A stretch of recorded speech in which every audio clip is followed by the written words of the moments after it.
Ito yung mga sinaunang gatas noong 1970s. Alaska Milkmaid.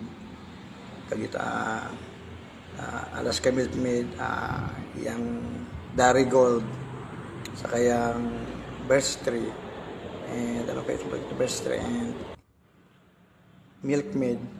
Pero yung pag ikaw umiinom ko ng gatas ng Milkmaid noon, ikaw medyo yayamanin ka na noon. This is not to malign all other brand of Binupit ang other brands para of mabuksan milk. lang. Mahirap maghiwa ng... Yan ang ginagawa ko Nag-iisang pagka kamay lang ang breakfast ko ngayon. Pandesal with the original Nanay Pasing's crunchy peanut butter. Iniipit ko lang sa hita ko yung pandesal sa ako gugupitin para magkaroon ng hiwa. Kasi di ko kaya ding hawak. Pag hihiwaan mo yan, dapat hawak ng kaliwang kamay.